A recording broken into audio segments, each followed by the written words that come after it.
Presentamos 24 Central.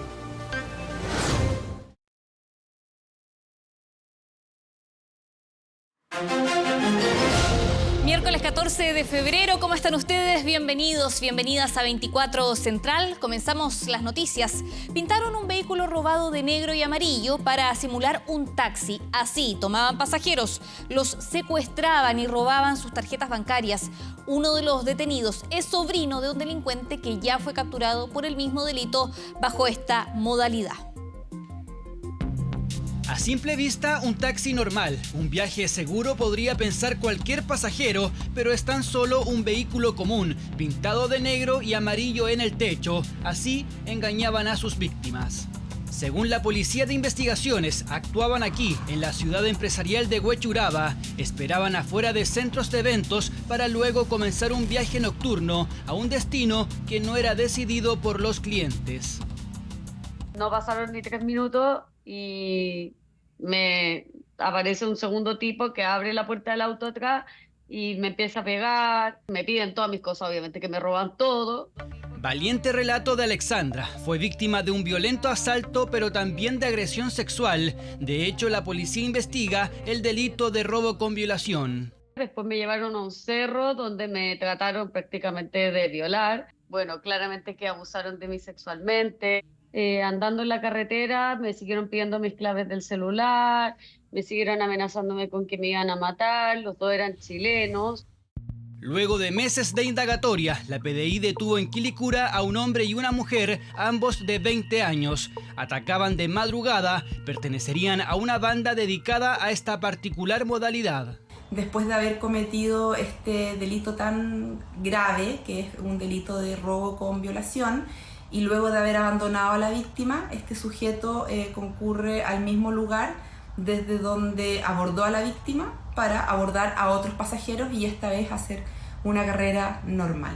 Y esa persona es Luis Aníbal Chafalote La Rosa. Tiene antecedentes por porte y tenencia de arma de fuego. El año pasado cayó su tío Winder La Rosa por el mismo tipo de delito en el mismo sector. A través de un vehículo taxi, abordaba a sus víctimas también en horas de la madrugada, luego que ellos salían de actividades de locales nocturnos o de algún evento nocturno, los abordaba en la madrugada también con el mismo modus operandi de sustraer su especie de valor y utilizar sus tarjetas bancarias. Para evitar delitos violentos, Ciudad Empresarial junto con el municipio estrenó el servicio Taxi Seguro con trabajadores y vehículos empadronados, identificados además con vestimenta y logo corporativo.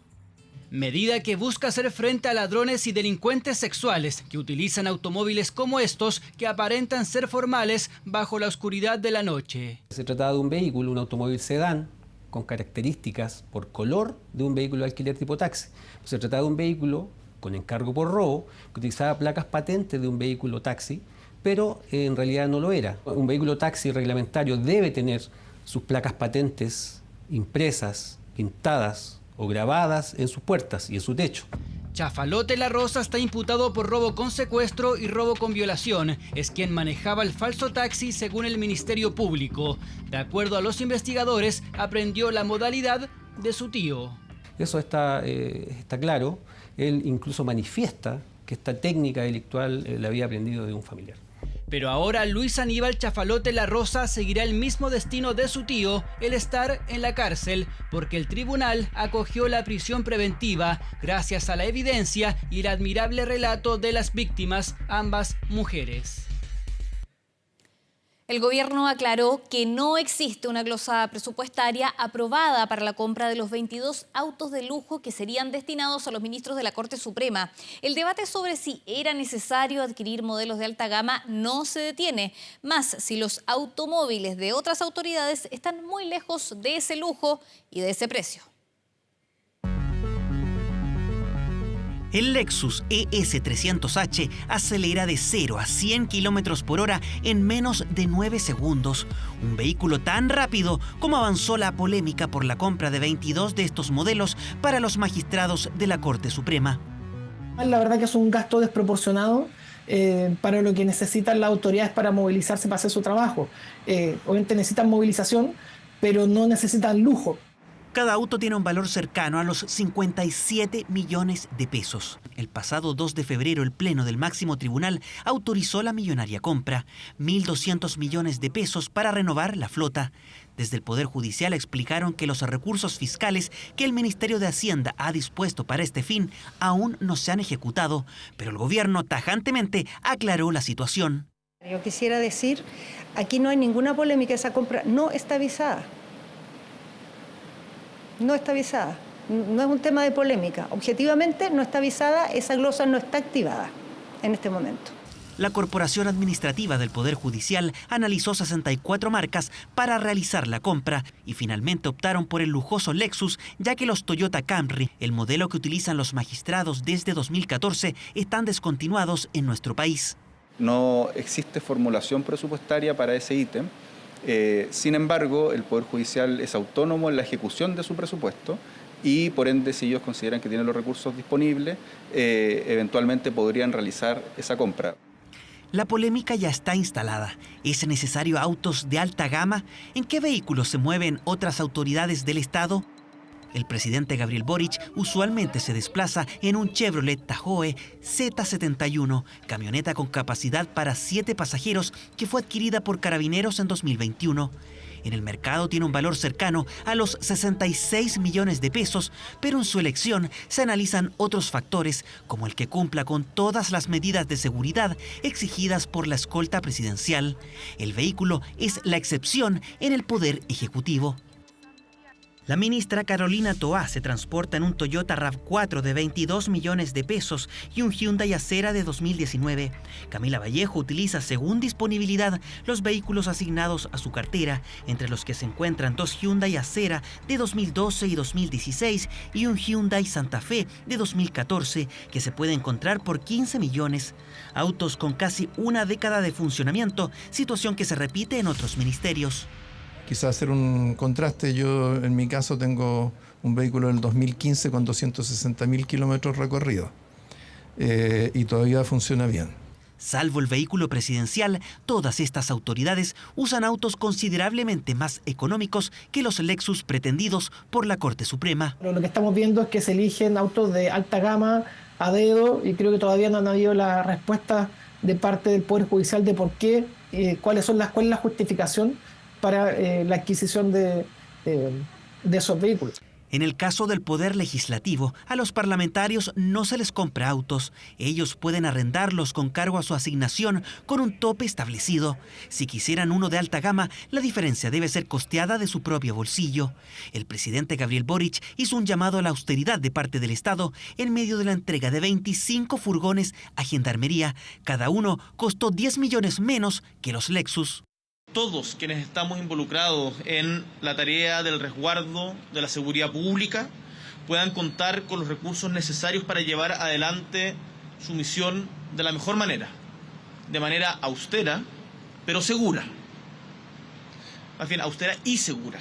Controversia por autos de lujo y una compra que todavía no se concreta. La pregunta es si esta u otra adquisición se podrá realizar luego que el gobierno aclarara que jamás ha sido visada la polémica compra. Una mujer y su hija de 4 años fueron secuestradas desde su casa en la región de O'Higgins. Los delincuentes les exigieron hacer 2 millonarios traspasos de dinero y luego las liberaron en Santiago. Una noche de terror vivió un matrimonio en el sector de Las Cabras de la región de O'Higgins. Un grupo de delincuentes entró mientras dormían junto a su hija. 4 desconocidos que pasaron largos minutos en el domicilio agrediendo y amenazando y que luego deciden llevarse a la madre y a la niña. Horas pasaron antes de que el dueño de casa pudiera liberarse e ir hasta Carabineros para denunciar el secuestro. Un dato clave fue el rastreo del auto de la familia en que escaparon los desconocidos con la madre y su hija. Pase a los pórticos de los peajes que nos dan una buena noticia que estas personas habrían pasado por la ciudad de Santiago. Ahí también se generó contacto con la comuna de Renca, donde también se hizo un operativo, logrando ubicar el vehículo y también a las 2 víctimas que habían sido secuestradas, una niña de 4 años, como usted lo mencionaba, y la madre de esta. El seguimiento culminó aquí, en este sector de la comuna de Renca, donde cerca del mediodía apareció el vehículo y en su interior ambas víctimas. El caso comenzó a ser investigado por la PDI, que ya pudo establecer las primeras hipótesis de lo ocurrido. Se barajan diversas hipótesis respecto a información privilegiada con la cual contaban estos sujetos para llegar a este domicilio puntualmente y sustraer diversas especies también, y también llevarse a la dueña de casa junto a su hija menor de 4 años. Se trata de una persona de nacionalidad venezolana, una de las víctimas, mayor de edad, y la menor de edad de nacionalidad chilena.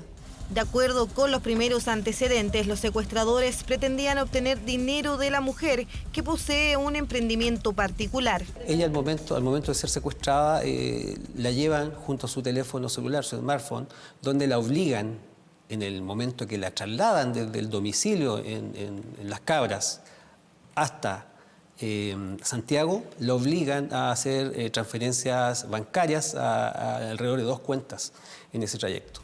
Con ello, los delincuentes pudieron apoderarse de 10 millones de pesos. Ahora la PDI busca pistas para detener a estos desconocidos que vuelven a impactar a la región de O'Higgins en un secuestro tal como lo sufrió otro empresario a fines del año pasado.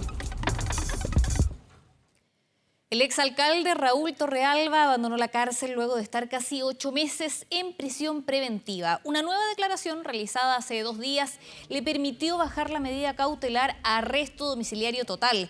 En dicha confesión, Torrealba reconoció, entre otras cosas, el desvío de dineros con fines políticos. ¿Quiere reconocer su delito ahora? Yo he mantenido las mismas declaraciones de la primera vez. Fueron sus primeras palabras tras casi 8 meses en prisión preventiva, porque este miércoles el exalcalde de Vitacura, Raúl Torrealba, abandonó el anexo penitenciario Capitán Llaver luego que se modificara su medida cautelar por el arresto domiciliario total. Una decisión en que el tribunal adoptó por la cooperación que el ex jefe comunal ha prestado a la investigación, entre ellas una confesión en clave declarada el pasado 12 de febrero. Le aclaré muchos temas que la investigación no le ha permitido a la Fiscalía conocer aún, y esto está recién empezando y falta mucho por conocer aún. Hay temas que yo he reconocido desde el primer día y lo he reconocido el lunes ante el fiscal. Según consignó La Tercera, en esa declaración el ex jefe comunal confirmó una de las principales acusaciones, que no todos los dineros municipales fueron dirigidos a actividades comunales y sí llegaron a su bolsillo en diversos sobres. En concreto, creo que la primera solicitud de dinero debió haber sido en el año 2014. De dichos dineros utilicé una parte, no todos, en fines personales. Los otros los utilizaban actividades municipales propiamente tales. ¿De dónde venían los dineros? De los fondos de Vita Deportes, dineros que se destinaron también, y por ejemplo, para contratar empresas encuestadoras para campañas políticas. Se solicitó a esas encuestadoras que informaran el estado de las postulaciones políticas en algunas campañas municipales, en particular la del año 2016. Las encuestadoras también ofrecían, y así se hizo, encuestas de los distintos momentos políticos y, en particular, medición de quienes tenían cargos de elección popular en la comuna y en el distrito, y que no solo se referían al sector político al que pertenezco, sino a todos. Una confesión que reconoció una vez fuera de la cárcel. No hay ninguna municipalidad que no lo haga semana a semana o día a día. ¿Cuáles son los hechos que usted sí reconoce y cuáles son los que no? Porque aclara que sí había recibido sobres, pero no los montos que se habían dado la formalización. Y mantengo el mismo tema. ¿Y esos sobres para qué los usaba? Para, entre otras cosas, para pagar algunas encuestas de comportamiento de la municipalidad y cosas por el estilo. La forma de asignar y recibir viáticos es otro punto clave de la declaración. Viajes municipales entre 2016 y 2019. Según su versión, era común que no se respetara el conducto regular y los pagos se materializaban a través de su asesor Domingo Prieto, responsable de entregar un monto superior a lo estipulado. La gente que me conoce sabe perfectamente que mi patrimonio, antes de ser alcalde, era mayor al que cuando me fui de alcalde. ¿Usted quiere incluso usar sus recursos en una parte? Mis recursos y mi patrimonio. Y mi vida era más tranquila antes también. La Fiscalía investiga 29 delitos de fraude al fisco, asociación ilícita y lavado de dinero. Los montos cuestionados, más de 760 millones de pesos. El reconocimiento de la mayoría de los hechos y las nuevas revelaciones fueron factores que permitieron la rebaja en la medida cautelar. Lo logró, además, tras pagar 220 millones de pesos. El imputado hizo un depósito con el objeto de reparar el mal causado de 100 millones de pesos que se suman a una cifra cercana a los 128 millones de pesos que ya con anterioridad a propósito de los impuestos adeudados había pagado al tribunal. La investigación del Ministerio Público continúa, ahora con Torrealba arrestado en su hogar. Indagatoria que sumará a los nuevos antecedentes y posibles nuevos involucrados, conocidos a través de su declaración.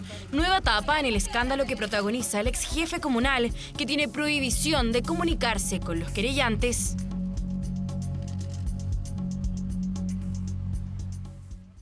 Hasta La Moneda llegaron exministros y colaboradores del gobierno de Sebastián Piñera para entregar un plan de reconstrucción para las zonas afectadas por los incendios en la región de Valparaíso. El documento fue compartido con el gobierno y estima una inversión de 742 millones de dólares.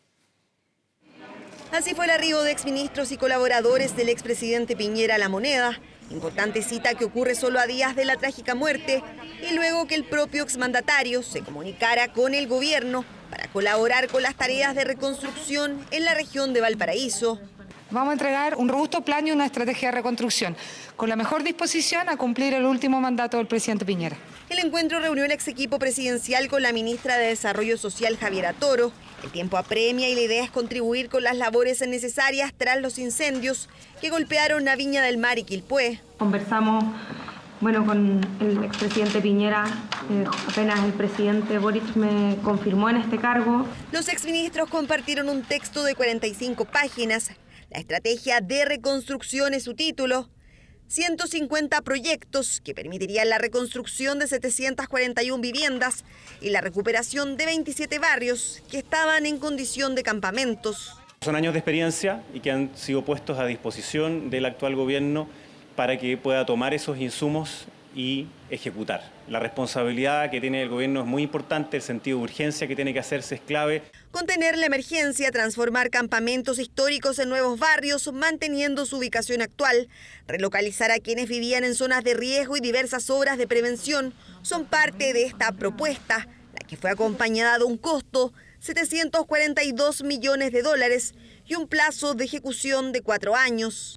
Existen distintas estimaciones, son todavía preliminares, pero sí sabemos que es una reconstrucción que va a tener un alto esfuerzo, que va a requerir un alto esfuerzo presupuestario, no solo este año, sino los años siguientes. Una cita realizada cuando tras la muerte del exmandatario se ha buscado generar un nuevo clima político, como pocas veces vista.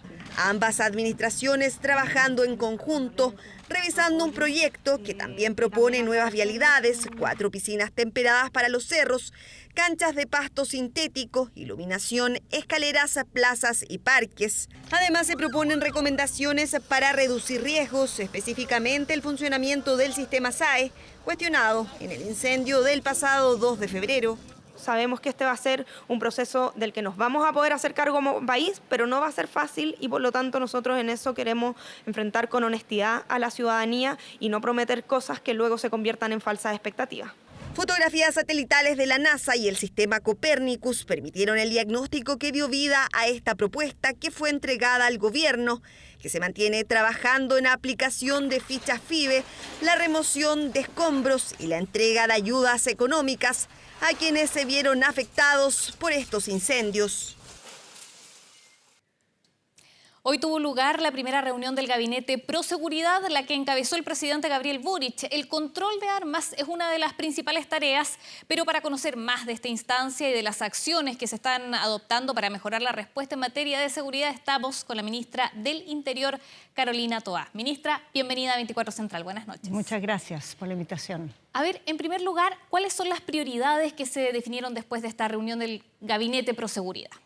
A ver, diría primero que nada que este gabinete es un refuerzo o una estrategia que tiene una serie de prioridades ya definidas hace largo tiempo tiene 5 ejes de trabajo y hoy día lo que hicimos fue revisar cada uno de esos ejes, ver dónde hay nudos en que hay que, digamos, acelerar las cosas que hay que destrabar, temas que han encontrado obstáculos, por ejemplo, en la tramitación parlamentaria. Y de esa conversación con el presidente, él nos planteó 2 tareas para que lleguemos con propuestas avanzadas en la próxima reunión, que va a ser el último jueves del mes de febrero, el 1 de marzo, ya 3 jueves más, en materia de armas, como mencionaba recién, y en segundo lugar, en materia de prevención en los barrios donde hay mucha penetración de la violencia y el narco, de prevención con jóvenes especialmente. Hoy día tenemos programas muy bien evaluados, que hemos ido ampliando, que trabajan con los jóvenes individualmente que están en riesgo, pero lo que falta es una prevención en el barrio, ¿no? Llevando deporte, llevando cultura, de alguna manera fortaleciendo a la comunidad para que sea un factor de protección contra el narco, que trata de reclutar a sus soldados, digamos, precisamente en esos lugares. Entonces, con esas 2 tareas, en armas nos pidió 3 medidas y en prevención esta propuesta de trabajo, tenemos que nosotros en estas próximas 2 semanas abocarnos y traerle una propuesta concreta a la próxima reunión. Pero estos son refuerzos a estrategias que se están haciendo. En armas, por ejemplo, hoy día tenemos, en el trabajo que se ha hecho desde que se aprobó la ley de armas al final del gobierno anterior, un trabajo que ha significado ampliar las fiscalizaciones. Hoy día se fiscalizan 20 y tantos % más de armas que antes. De esas fiscalizaciones, además, se incautan más armas, se destruyen más armas, pero eso no basta. Hay que adicionar otras medidas y algunas son las que el presidente nos pidió hoy día. 3 medidas nos solicitó. Eso en 3 jueves más, entonces, medidas concretas. En 3 jueves más. Son bien concretas. Mira, primero, que tengamos normas más restrictivas para las armas a fogueo y ciertas armas de juguete que las ocupan para intimidar. Que se han visto en algunos asaltos los últimos Por días. supuesto. A veces las armas de fogueo las adaptan y las transforman en armas verdaderas. Y ciertas armas de juguete que son muy realistas las ocupan para intimidar y la persona que está siendo asaltada no sabe si esa es un arma verdadera. Entonces, regulaciones en esa materia. Segundo lugar, que ya saquemos adelante un plan que de alguna manera reproduzca la metodología de MT0, que trabaja con microtráfico, pero dirigido al porte de armas y las balaceras. Cuando la gente ve a alguien con armas en su barrio o escucha balaceras al lado, que hay un sistema de denuncia que sea seguro, que sea, digamos, anónimo y que permita a la policía de investigaciones hacer investigación e ir pesquisando estas armas.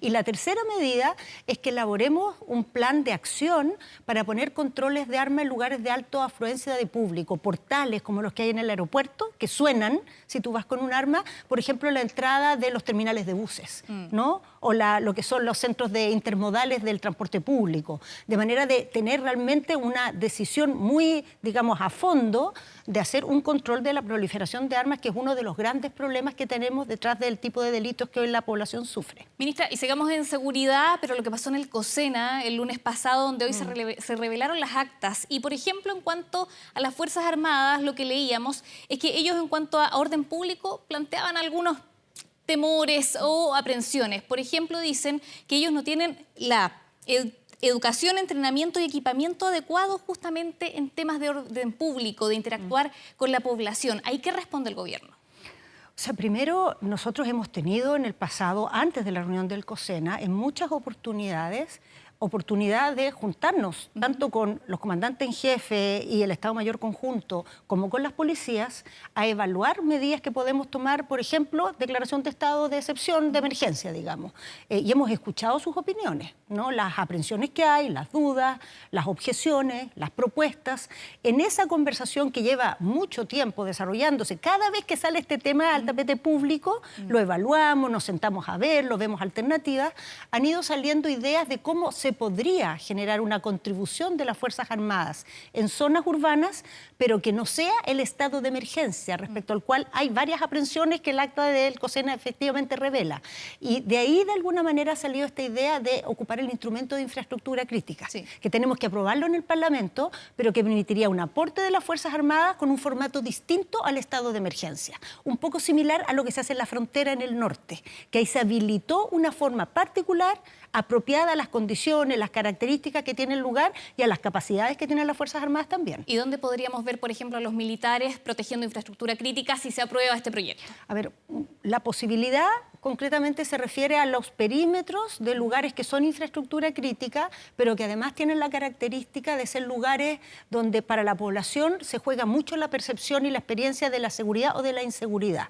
Por ejemplo, lugares como la Estación Central, o de nuevo la cisterna, la estación intermodal de transporte público, o ciertas estaciones de metro donde hay mucho público. Entonces, que el perímetro alrededor de esos lugares tuviera una vigilancia y presencia militar. Eso por una parte tiene un efecto disuasivo y a la vez libera carabineros que se pueden dedicar a otras labores donde las Fuerzas Armadas no son la instancia, digamos, el organismo más apropiado para asumir la tarea. Por ejemplo, en los barrios, ¿no? Entrar en los barrios, participar y ayudar en las investigaciones, hacer operativos que tienen mucha fricción con la población. Eso no es muy recomendable involucrar a carabineros, a militares en eso, y ellos también piensan lo mismo y también carabineros piensan lo mismo. Entonces podríamos verlos a futuro, por ejemplo, usted nos dice la estación intermodal, la cisterna... En un perímetro alrededor, haciendo un perímetro alrededor. No en el mismo lugar. Y probablemente combinados con carabineros, ¿no? O sea, hay que buscar ahí hacer estrategias específicas, como se ha hecho en el norte, ¿no? En el norte ahí se creó un modelo que ha funcionado bastante bien, hay que seguir perfeccionándolo, y son formas, digamos, que se adaptan a los desafíos que tenemos. Los estados de emergencia se generaron para otra cosa. Se generaron para momentos en que el país se pierde totalmente control del territorio y se pone a cargo a los militares de todo el territorio y se pone como mando de todos los organismos públicos, mando de las policías, mando de los servicios civiles. No es apropiado para este tipo de realidad como es, por ejemplo, la región metropolitana. ¿Y los estadios, por ejemplo? Podría ser. Puede ser también. Podría ser, pero bueno, ahí hay que evaluar, ¿no? Hay que hacer una evaluación muy detallada y además nos plantearon, la reunión surgió algo que es muy positivo, en el sentido de cuáles son los requisitos para que algo así funcione. En primer lugar, tiene que ser muy clara la función. ¿Qué función y con qué atribuciones? En segundo lugar, el mando. ¿Quién da las instrucciones? ¿A quién? Y en tercer lugar, las reglas de uso de la fuerza. ¿Cuándo pueden intervenir estas fuerzas? ¿Bajo qué condiciones? ¿Con qué intensidad? Eso es muy importante para que todo el mundo sepa, ¿no? A qué atenerse tanto las fuerzas que se van a desplegar como el resto de la población. Ministra, la quiero llevar a otro tema. Lo estábamos revisando ahora en 24 Central respecto a los autos Lexus, que en una primera instancia aprobó el Poder Judicial el día 2 de febrero. Usted en la mañana decía que no hay polémica en ese tema, que no está la glosa aprobada. ¿Por qué usted dice que no hay polémica? No, a ver, no hay polémica en el sentido de que el gobierno no ha aprobado las adquisiciones. A ver, ¿cómo funciona esto? Es un poco enredoso de explicar, pero es importante que, dado que ha causado tanto interés y alarma este tema, se entienda. El Poder Judicial es un poder autónomo. Ellos administran su presupuesto. Y no se rigen por las mismas normas que el Ejecutivo. Tienen un presupuesto que aprueba el Parlamento, que lo propone el Ejecutivo, conversa con ellos antes y después ellos lo ejecutan de manera autónoma. Nosotros en el Ejecutivo tenemos normas para la adquisición de vehículos que no son aplicables al Poder Judicial.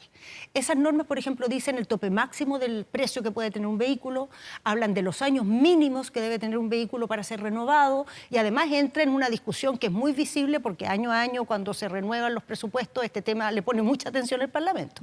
En cambio, en el caso del Poder Judicial, ellos definen sus propios criterios y sus propias normas. Este año no hubo un ítem especial para vehículos en el Poder Judicial. Entonces, ni el Ejecutivo lo propuso, ni el Parlamento lo aprobó. Pero ellos tienen algunos ítems de gasto que permiten comprar vehículos. Entonces, pueden comprar vehículos dentro de ese ítem en base a las normas que ellos definan. Entonces, no se ha aprobado ni se ha resuelto un ítem especial, pero ellos igualmente pueden, dentro del marco de su presupuesto, hacer adquisiciones. ¿Y si lo hicieron? ¿Qué es lo que pasa? ¿Por qué se generó esta idea de que no ha sido aprobado además? Porque el ítem de donde salen estos gastos todavía no ha sido activado. Entonces, ni siquiera está posible de disponerse de esos recursos todavía porque lo tiene que activar el Ministerio de Hacienda y no se ha activado. Yo creo que eso va a ser parte de la discusión, en qué momento se activa y cómo se resuelve esta discusión. Si ellos llegaran a comprar estos autos, que lo tienen congelado por el momento, ¿qué le parecería a usted? A ver, creo que es muy importante en esto que nosotros seamos bien cuidadosos, ¿no? Uno como ciudadana puede tener opinión de muchas cosas, pero nosotros tenemos que ser respetuosos de la autonomía de los poderes del Estado. Hay cosas que no nos corresponde interferir ni manifestarnos, pero sí nos corresponde decir cuál es nuestro criterio que nos aplicamos a nosotros mismos. Y nosotros creemos que es muy importante en estas cosas ser prudentes, ser lo más austeros posible y tener criterios claros y comprensibles para la población. ¿Cuándo se renuevan los autos? ¿Con qué estándar se renuevan? Porque la ciudadanía está muy pendiente, ¿no? Y nos exige que rindamos cuenta y que hagan sentido las decisiones que tomamos. Ministra, También quería revisar lo que pasó con las palabras del presidente Gabriel Boric en el funeral de Estado del expresidente Piñera. Eso generó roces al interior de la coalición de gobierno. ¿Se aquietaron esas aguas o hay una fractura hacia la zona más izquierda? No, a ver, primero creo que se han aquietado bastante porque se ha despejado el tema, se ha entendido el mensaje que el presidente quiso tener. Pero creo que es importante decir que el presidente, cuando se refiere a estos temas que son importantes, estamos haciendo una mirada histórica de lo que fue la trayectoria del expresidente Piñera, que ocupó un rol muy visible por largos años de la vida pública chilena, y él hace algunos planteamientos de su propia reflexión, donde da el paso de tener algunas posturas que son críticas también de lo que su sector hizo en algún minuto. Eso no significa poner en discusión el haber sido oposición. Tampoco él está discutiendo que tiene objeciones y críticas a cómo fueron esos gobiernos. Tampoco está negando, al revés, afirma en su discurso que hubo violaciones a los derechos humanos que son severas y que hay que preocuparse de ellas, pero está reconociendo que hay veces en que la crítica se exageró demasiado. Y esto, claro que hay reacciones, pero creo que en política hay que estar dispuesto a veces a decir las cosas aunque se produzcan reacciones. En esta ocasión hubo una reacción de cierto sector de la alianza de gobierno, otras veces son otros sectores, y yo la invitación que haría es a que en general todos los que estamos en el gobierno pongamos la prioridad de apoyar al presidente, de trabajar como un cuerpo y no tanto de poner el acento en lo que cada uno tiene una diferencia y un matiz. Y ojalá eso nos permitiera que ante palabras como esta del presidente Boric, en lugar de estar en esta discusión que se ha abierto estos días, estuviéramos preguntándonos, a ver, si el presidente de la República fue capaz de tener una mirada crítica de la actuación de los últimos años, ¿por qué no le pedimos eso a todas las autoridades, a todos los sectores políticos? Porque claramente Chile ha pasado por años difíciles y todos tenemos que aprender lecciones y corregir y mejorar. Entonces, lo que yo esperaría, y yo creo que lo que la ciudadanía esperaría, es que esa actitud no sea tan excepcional ni cause tanto escándalo que un presidente haga eso, sino que más bien el escándalo fuera, ¿por qué no lo hacemos un poco todos? ¿Por qué no nos hacemos cargo de que en los últimos años en política no hemos logrado responderle a la ciudadanía como se debería? Y usted como jefa de gabinete, ¿hizo los llamados ahí para que apoyen al presidente Gabriel Boric? Para que Esas cosas se conversan en todas las reuniones, está presente. Nosotros tuvimos, por ejemplo, en esos días varias reuniones a propósito de otras materias que estaban en discusión, por ejemplo, lo del COSENA, y estuvimos hablando de estos temas y ciertamente estas cosas salen y la gente sabe bastante la opinión que tenemos como Ejecutivo respecto a lo mal que hace cuando se hacen tan públicas diferencias al interior de la alianza de gobierno, pero es parte también de la democracia, ¿no?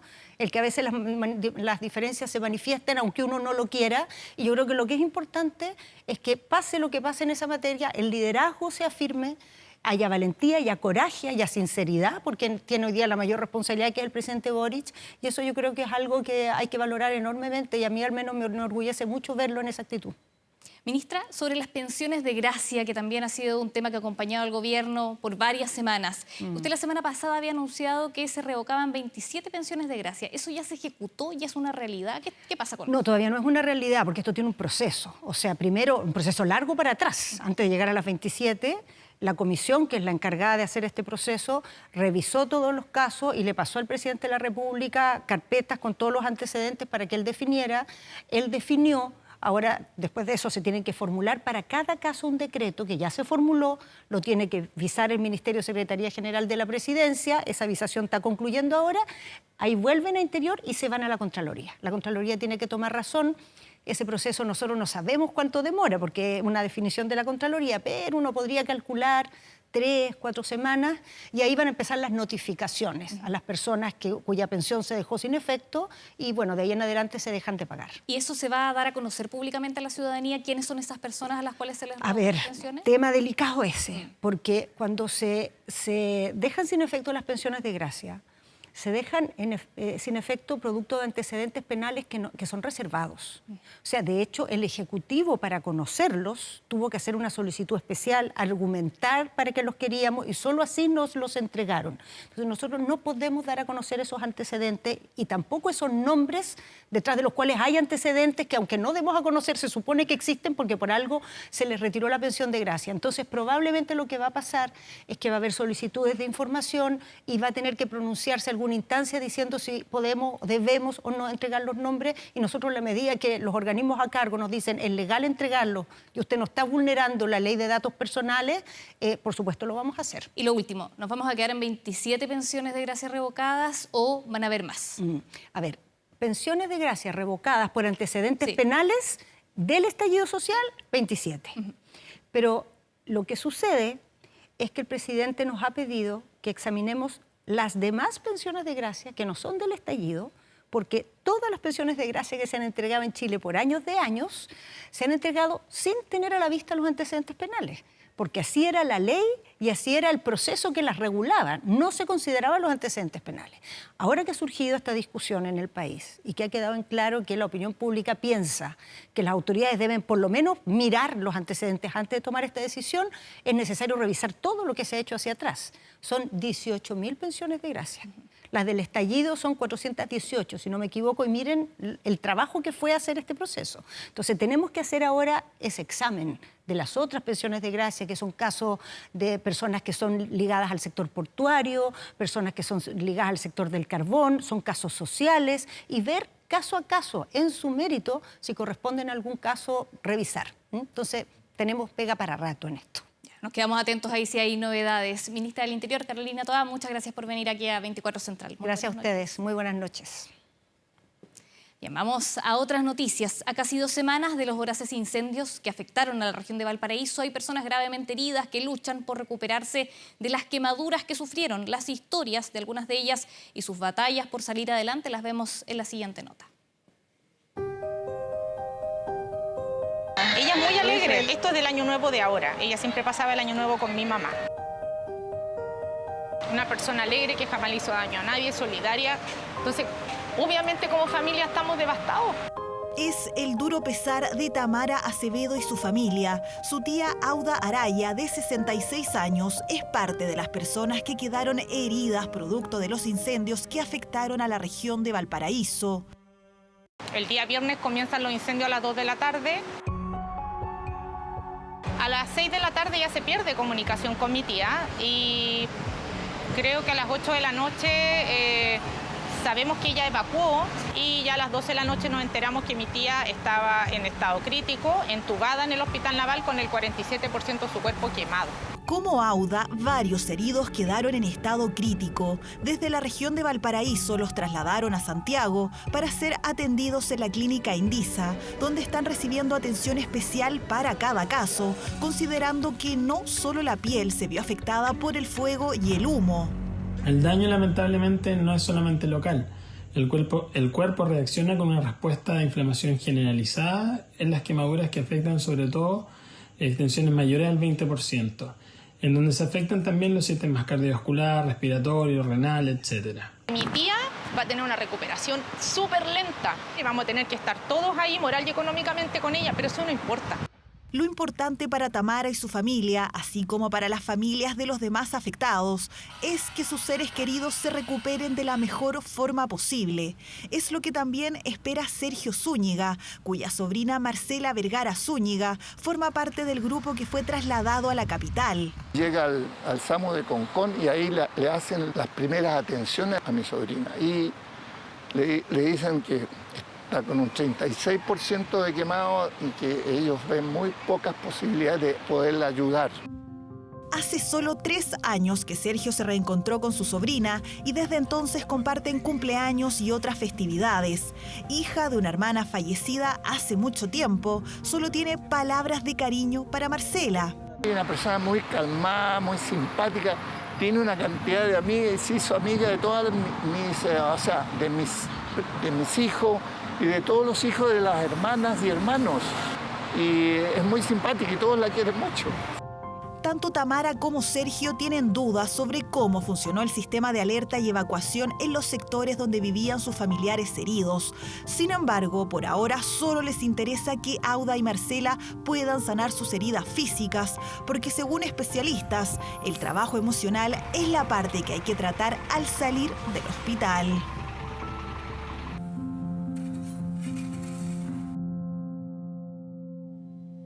Viña del Mar continúa con el proceso de recuperación de los incendios. Ya comenzó con la construcción de las primeras viviendas. Nuevo camino a la reconstrucción en que se suman campañas para poder ayudar a los damnificados.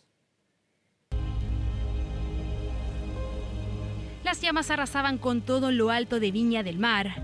Un sábado 3 de febrero en que estas impactantes imágenes se replicaban en diversos cerros, varios habitados por gente. Uno de ellos fue el campamento Naciones Unidas. El incendio obligó a evacuar a más de 72 familias. Con el recuerdo de la tragedia, el presente los mueve a cargar maderas y herramientas para reconstruir. Tengo miedo, pero gracias a Dios lo estamos levantando y con la ayuda que lo están dando, gracias a Dios. Igual nos falta el tema del cortafuego, para lo que es la comunidad, el retiro de escombros de lo que queda. Si bien están en terrenos irregulares, tienen un acuerdo con el dueño para estar allí. No se quieren mover, pues carecen de un lugar en donde quedarse. Como este, son 4 los campamentos arrasados en el sector de Monte Sinaí. Ya no necesitan ropa, solo piden ayuda en levantar sus viviendas. La necesidad hace que te quedes y sigas luchando siempre. No tenemos dónde ir y las familias que están acá son gente que completamente son 4 o 5 en un hogar. Edificación a meses del invierno, el gobierno recomienda adecuarse al plan de reconstrucción. Aún se mantiene el trabajo de las maquinarias en la recolección de escombros. Buscan alternativas durante el proceso de solución habitacional definitiva. Que hasta el momento el Ministerio de Vivienda y Urbanismo está levantando la información específica respecto de los sectores que han sido siniestrados. Esfuerzos por levantarse que suman actores del voluntariado. De hecho, Chile llegó hasta la zona afectada para levantar sedes comunitarias. Pretenden crear unión entre los vecinos a través de recintos que podrían utilizar con fines sociales. También ayudarán a los que no pueden acceder a viviendas. Y ahora ya comenzamos con la construcción de sedes en 3 campamentos en Alto Sinaí, Nueva Sinaí y Naciones Unidas, con el fin de poder mejorar el tejido social de las comunidades que se levanten. Ayudas que también se movilizan al Movistar Arena. El acto benéfico Juntos Chile se levanta busca este viernes 16 de febrero recaudar fondos. Jornada televisiva en que por la compra de su entrada en Punto Ticket podrá disfrutar de artistas de talla internacional. Entre ellos Noche de Brujas, Luciano Pereira y el humorista Jorge Alís. Estamos en esta campaña, esto ocurre el viernes entre las 6 y las 2 de la mañana. Y la invitación es que ojalá nos puedan ayudar con la donación que puedan para poder cumplir. Las necesidades son infinitas. Proceso de reconstrucción en el Monte Sinaí en Viña del Mar. Campamentos que no quieren ser desamparados luego de la mega tragedia a inicios de febrero. Eventos y ayudas voluntarias que necesitan más manos a fin de recolectar fondos para los damnificados. Vamos a noticias internacionales. Al menos un muerto y 14 heridos dejó un tiroteo en el desfile de victoria de los Kansas City Chiefs tras el Super Bowl. Los disparos ocurrieron cerca de la zona de Union Station. 2 personas fueron detenidas y la zona del incidente se mantiene con una fuerte presencia policial. Las autoridades pidieron despejar la zona para facilitar el tratamiento de las víctimas. Según fuentes locales, a la celebración asistieron alrededor de 1 millón de personas y había 600 agentes de seguridad.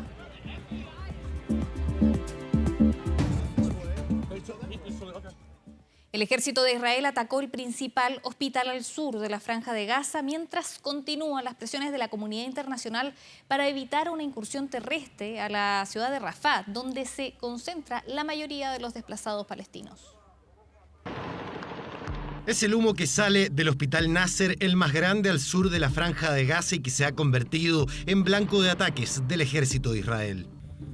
Los cuerpos de varias víctimas quedaron botados en las calles, ya que nadie se atrevía a acercarse por miedo a los francotiradores israelíes apostados en los alrededores.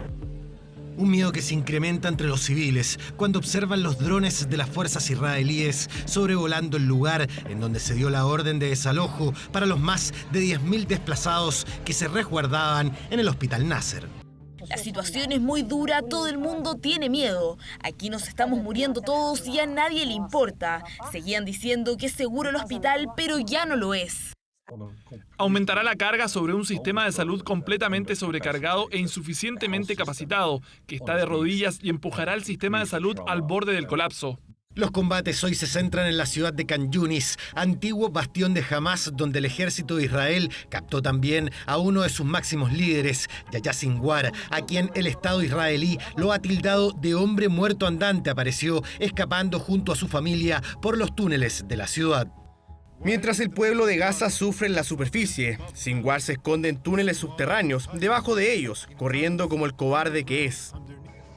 Al menos 100 palestinos fallecieron los últimos 2 días de ataques por parte de Israel. La comunidad internacional presiona para evitar una incursión terrestre del ejército israelí en Rafah, lugar donde están concentrados más de 1,5 millones de desplazados por el conflicto, lo que podría derivar en una tragedia humana aún mayor. Estamos buscando formas de prevenir ese ataque a Rafah que se vuelve inminente. Netanyahu está decidido a continuar por su carrera personal y está muy claro que no le importan las vidas de gente inocente. La clave para la liberación de la mayoría de nuestros rehenes es fuerte presión militar y negociaciones muy firmes. E insisto en que jamás abandone sus delirantes demandas. Ya son cerca de 100.000 palestinos los que han muerto o están heridos por el conflicto, es decir, casi el 5% de la población de la Franja de Gaza. Más del 85% está sin hogar. España e Irlanda presionaron a la Unión Europea a que evalúe si Israel está cumpliendo con los acuerdos en materia de respeto por los derechos humanos y si no, se le apliquen sanciones. Preocupación que se ha extendido a la Casa Blanca, eterno aliado israelí. ¿Cómo se puede hacer algo en Rafah y garantizar que todas las personas estén protegidas físicamente y cuenten con acceso a la ayuda? Esa es precisamente la cuestión que estamos presionando muy activamente. Y es que decenas de manifestantes israelíes han bloqueado la salida de parte de la ayuda humanitaria a la Franja de Gaza. Aún no existe acuerdo de tregua en las negociaciones de países como Estados Unidos, Egipto e Israel, que puedan dar un respiro a la población civil que está en la Franja de Gaza sin lugar seguro donde proteger sus vidas. Con el auspicio de Chevrolet, presentamos Series 24. ¿Sabía usted que uno de los 3 mejores ríos para practicar rafting en el mundo está en el sur de Chile? Y que en la región de Aysén hay una localidad que mezcla tradiciones alemanas y patagónicas. Son aventuras e increíbles historias en medio de impresionantes bosques, lagos y fiordos. Eso es lo que veremos en este segundo capítulo de nuestra serie Carretera Austral, la ruta más hermosa del mundo. El desafío es recorrer los 1.247 kilómetros que separan Puerto Montt y Villa O'Higgins.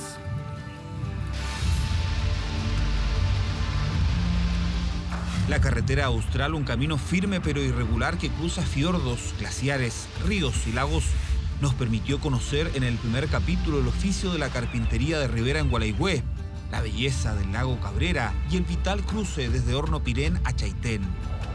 La comuna que renació de las cenizas busca potenciar su turismo mediante una carretera austral que, generosa, nos muestra los encantos del Parque Pumalín Douglas Tompkins. Ahora nos preparamos para conocer el segundo tramo de la que para muchos es la ruta más hermosa del mundo.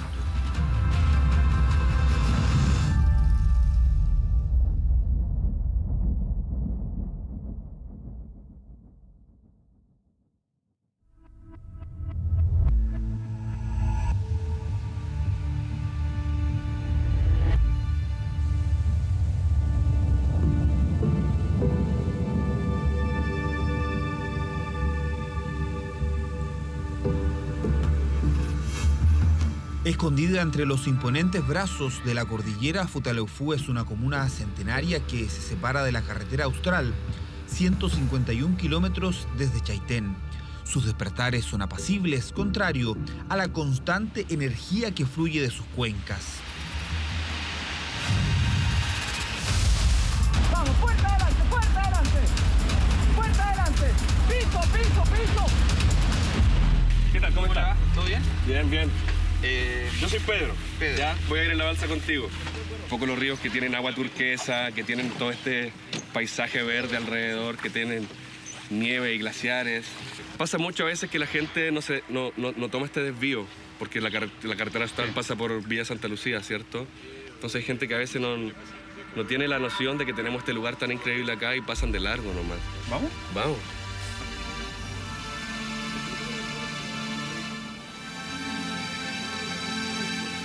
Dejarse envolver por el Futa es una sensación única, un poderoso río que se extiende desde Argentina a través de la cordillera de los Andes.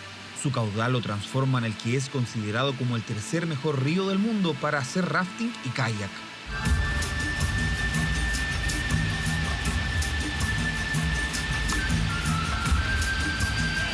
Bajamos por sus rápidos, absortos ante el trayecto. Nos encontramos con muchos turistas que llegan a esta parte del planeta solo para vivir la experiencia.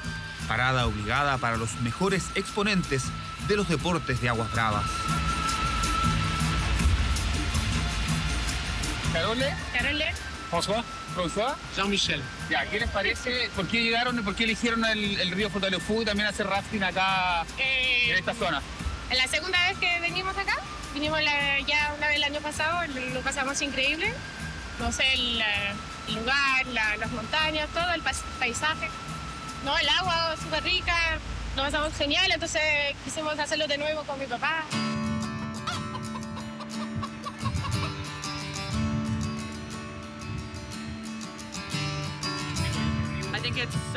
Creo que es tan renombrado como un destino para hacer kayak, porque la calidad de las aguas cristalinas, el azul cristalino y el hermoso paisaje crean una combinación perfecta para hacer un paraíso.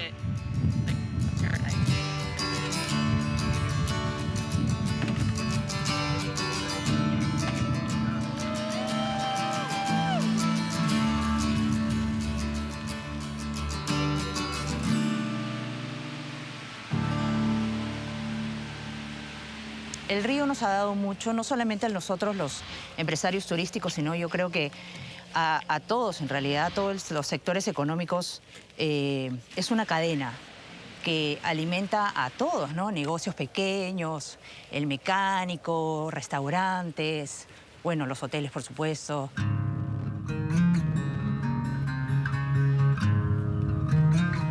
Si bien la generosa cuenca de esta tierra permite actividades como la ganadería y la agricultura, la más dinámica es el turismo. Decenas de empresas ofrecen viajes, travesías por ríos y lagos en Futaleufú. Muchas personas vinieron como turistas y se quedaron para siempre. Cuando éramos jóvenes con mi esposo, que es guía de rafting, él vino, consiguió un trabajo aquí en Futaleufú. Él vino al río desde el año 96 y desde el año 2000 consiguió un trabajo aquí en el verano, para trabajar los veranos, en una empresa estadounidense, y comenzamos a venir los veranos para acá, ¿no? Entonces, ese fue el motivo de que vinimos a Futaleufú. ¿Y se enamoraron finalmente? Nos enamoramos.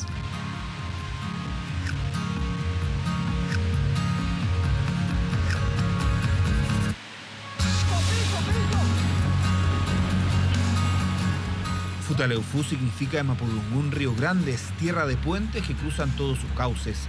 Vecinos y empresarios locales se han movilizado por décadas para proteger sus aguas. En el 2023, diversas organizaciones lograron que los caudales de los ríos Puelo y Futaleufú sean los primeros que van a ser declarados reserva para fines de preservación ecosistémica en Chile. Los fines que a nosotros más nos preocupan localmente son los fines hidroeléctricos o mineros.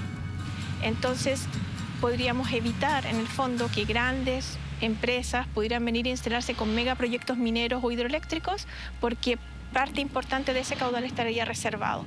Una cosa importante a destacar de eso es que lo que no limita es el consumo humano. Y eso nos importa mucho a nosotros, porque localmente la idea es que el río fluya libre, pero que también sea un beneficio para la comunidad local. En Chile existen 1.251 ríos y menos del 1% de ellos se encuentra con alguna herramienta de protección.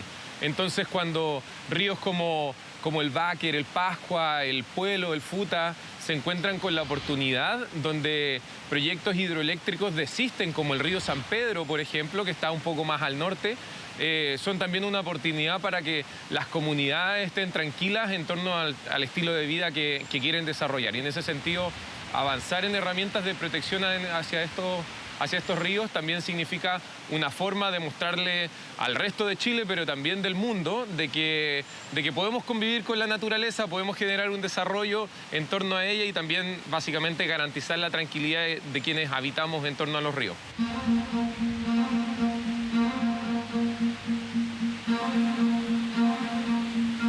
Históricamente, Futaleufú ha sido un espacio donde la gente siente mucho orgullo local. Orgullo no solamente por la cultura, desde los colonos que se instalaron recientemente acá en la región, sino que también un gran amor por el patrimonio natural, por los bienes naturales. Entonces, esa fuerte conexión que existe entre las personas, como nuestra calidad de vida muy conectada al espacio donde vivimos, hace que quisiéramos protegerlos y que se mantenga así por siempre. Bordeamos el hermoso lago Yelcho para volver a la columna longitudinal de la ruta. Durante el camino, diversos ciclistas nos acompañan. De nada, che, ¿te suelto?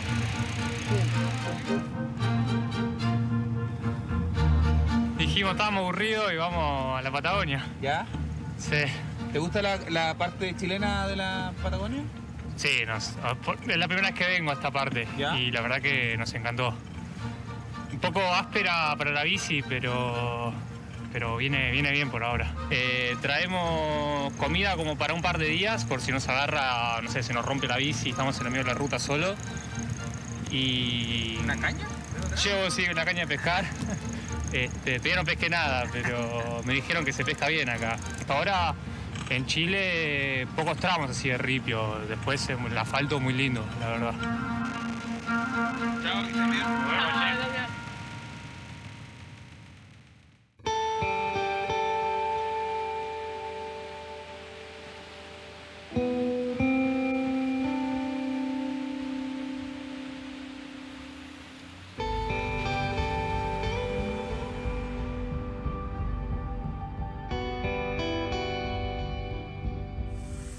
Los trabajos en el camino nos indican la llegada a Villa Santa Lucía, el último tramo en la región de los lagos de la carretera austral. Ciclistas y viajeros que siguen su travesía hacia la profundidad de Aysén descansan en un poblado construido en 1982 como una base estratégica para el proyecto impulsado por Augusto Pinochet. El año 1976 empezó a construirse el camino longitudinal austral. Cada campamento tenía asignado un tramo para seguir con la carretera. Ya si había un campamento acá, tenía que avanzar 10, 20 kilómetros y ellos iban haciendo la huella. Cortando árboles, haciendo cunetas, haciendo puente de madera improvisado. General Pinochet, don José Toribio Merino y la comitiva que lo acompaña en recorrer la carretera austral. Mario Inostroza es una voz importante de esta localidad. Su casa, afectada por el aluvión del 2017, se transformó en un museo que recuerda el desastre natural que significó 21 muertes y una desaparición.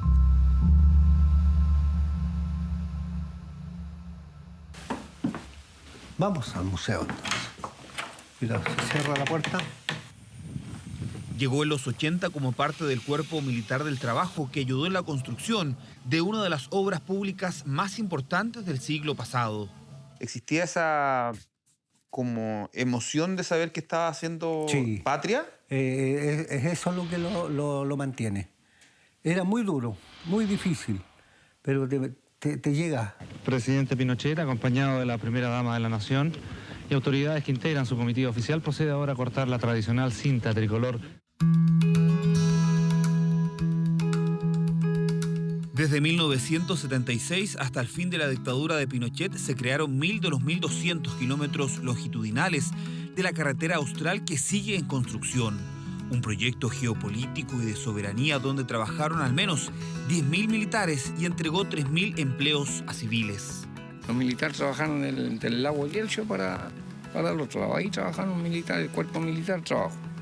E incluso también habían operadores, porque ahí acá era pura máquina, dinamita, y la mano de obra se usaba para ir con los chuzos despejando, dando vuelta a las piedras. Esa era la mano de obra que se usaba, pero ahí se usaba harta personal de a pie. Eran los topollillos, todos los conocían por topollillo porque usaban el traje de agua amarillo siempre. Había un chupetín que le decían topollillo, entonces era barato, por eso lo pusieron nosotros topollillo. Capaz también por lo dulce que éramos.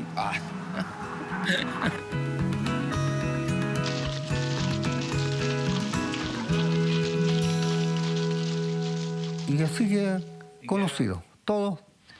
En vez de decirle obrero civil, eran todos los topollillos. Decían que iban a fiestas así incluso, ¿no? Con sí, botas de agua y... Es que para bajar al pueblo había que ir en eso porque nos tocaba lluvia. Cuando venían fiestas veníamos de bote y traje de agua. ¿Ah? La pintita para venir a bailar. Empezamos a bailar, queda el puro charco mojado al piso. Sí, pues bien. Pues.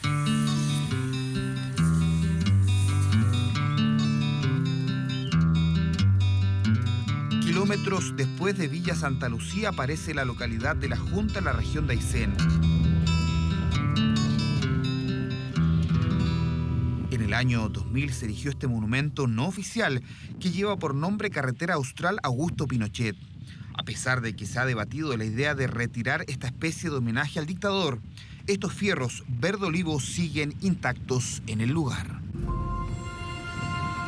Mientras avanzamos por la comuna de Cisnes, surge la reflexión de cómo era esta tierra antes del sueño de la carretera. Una geografía aislada, prístina, donde había apenas unas huellas para caballos y los cauces de ríos hacían imposible cualquier camino.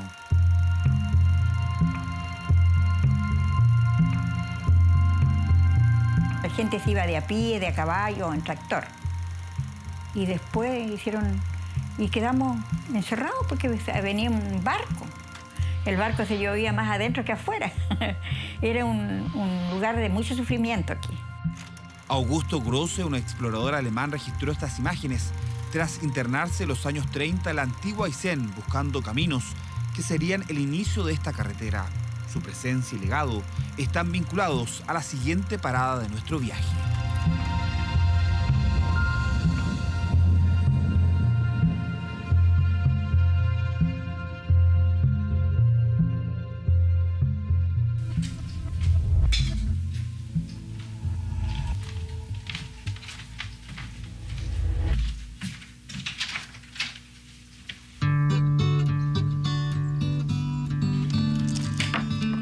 Vamos a buscar un árbol que hace tiempo lo dejé acá yo, que estuve haciendo unas tejuelas, así que a ver, en eso andamos buscando, a ver si lo encontramos.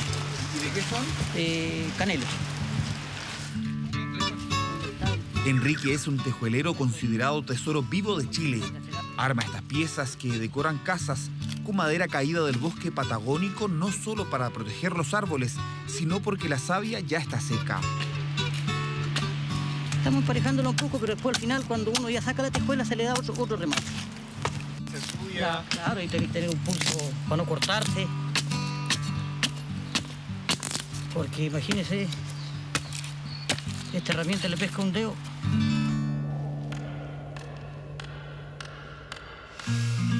La carretera roza tímidamente este caserío orgulloso de sus fiordos, sus costas y sus vecinos.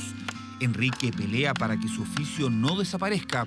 Sus tejuelas decoran todas las casas de estilo alemán, uno de los tantos legados de la colonización germana que erigió este terruño hace casi 90 años.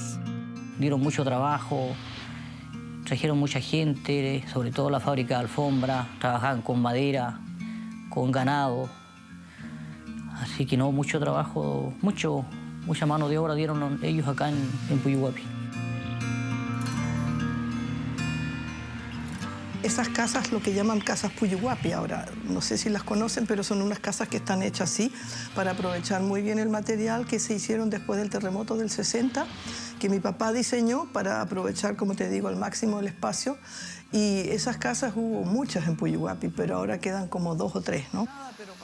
Luisa Ludwig es hija de uno de los colonos alemanes que llegaron a estas tierras en busca de una nueva vida, acompañados de Augusto Grosse, parte importante de la fundación de Puyuhuapi. En los años 30, entre guerras, en Europa era una situación bastante crítica y obviamente después desembocó en la Segunda Guerra Mundial, y estos jóvenes que vivían en Bohemia, eran de una minoría alemana en Checoslovaquia, pensaron que mejor era emigrar.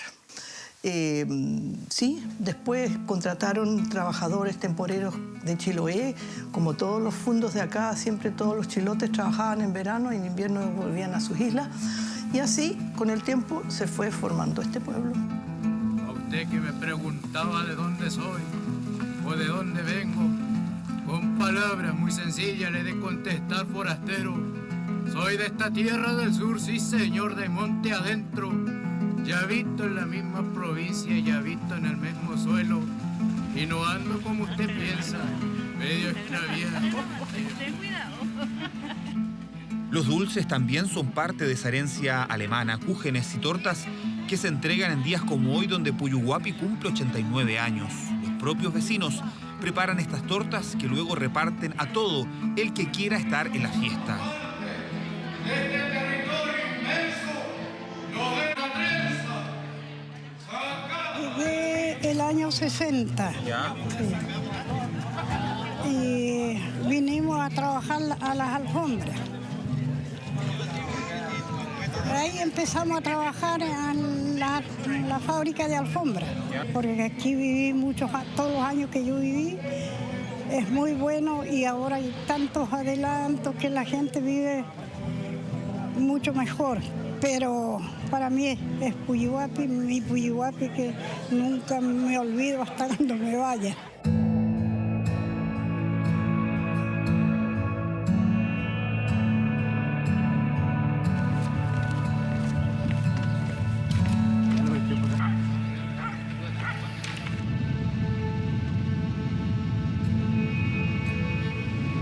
Me alegro que ustedes hayan estado acá y haber podido salir con ustedes a esta hora de 6 de la mañana. Estamos en este fiordo precioso y tú me decías, tú eres oficial civil, ¿no? Sí, yo trabajo en el registro civil. En el registro civil. Sí. Y tú me contabas que viene mucha gente a casarse. Sí, por lo general se casan aquí en el mismo fiordo, en las termas, se casan por lo general en el mar. El impacto de las salmoneras y la venta indiscriminada de parcelas en los alrededores ha generado la preocupación de vecinos en uno de los puntos más bellos de la carretera austral. Todos somos libres de vivir donde queremos, pero tenemos que ser respetuosos con la capacidad de carga del terreno, ¿no es cierto? Entonces, así esos loteos a destajo donde ofrecen el oro y el moro y no es verdad, con unos terrenos que en el mapa son planos, pero en la realidad son colinas o qué sé yo, ¿no es cierto?, pendientes. Eso no corresponde. A vivir la naturaleza, porque aquí uno puede salir a pescar, no sé, puede ir al parque, puede hacer otro sendero acá que hay dentro del parque.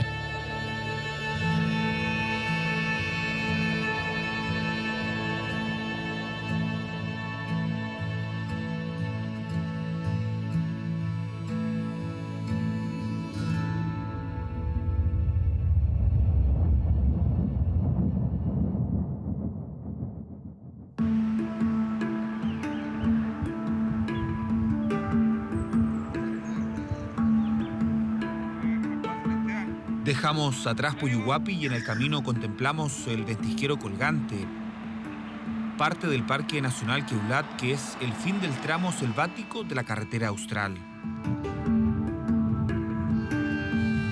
Ya en el corazón de Aysén la temperatura baja considerablemente. Desde Puyuhuapi a Villa Cerro Castillo son 5 horas en automóvil a través de un zigzagueante camino que está rodeado por una geografía irrepetible en otra parte del mundo.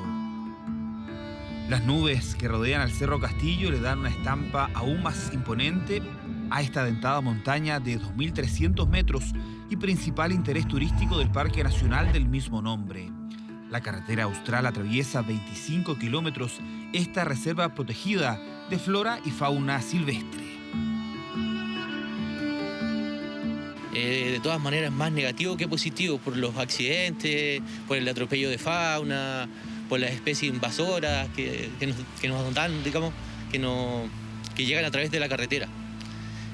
Pero para eso estamos nosotros en realidad, para estar aquí en la carretera, ver que no pasen este tipo de accidentes, proteger a los huemules y a la fauna nativa que tenemos acá en el parque.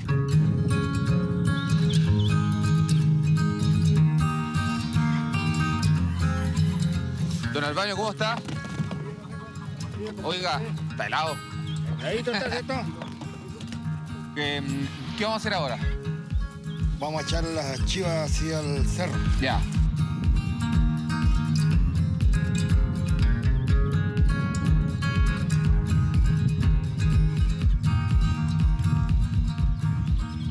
Yo Estos fueron de terrenos de mi abuelo, después de mis padres y ahora es nuestro.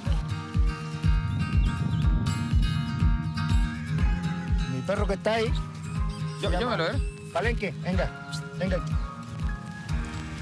Venga mi perro, venga. Venga. Él se llama Palenque. Ya. Yo lo mando lejos. ¿Y este ordena solo?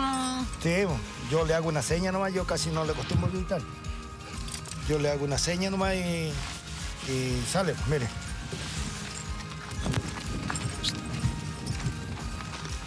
No tengo para qué gritarle, las va a ir a buscar de vuelta. Ahí viene llegando. Sí. Poquito. La perrita que viene adelante es la que cuida y se mantiene estable con los chivos.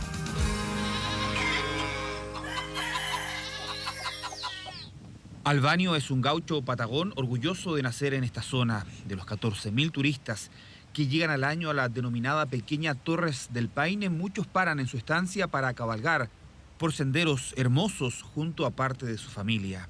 1, 2, 3 y 4, ¿ya? Una vez estando arriba, lo más importante es la rienda, ¿ya? Solamente deben usar una mano.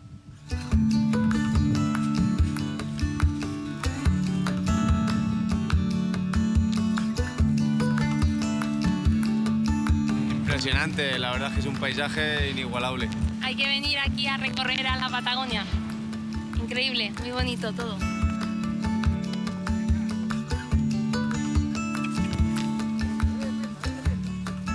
Nosotros en la Patagonia chilena también somos gauchos, por un tema de que las costumbres argentinas, antes no estaba la carretera austral, entonces estábamos como cortados del resto de Chile. Entonces todas las provisiones se iban a comprar a Argentina, por eso se pasaron todas las costumbres argentinas.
Historias imperdibles que veremos en el último capítulo.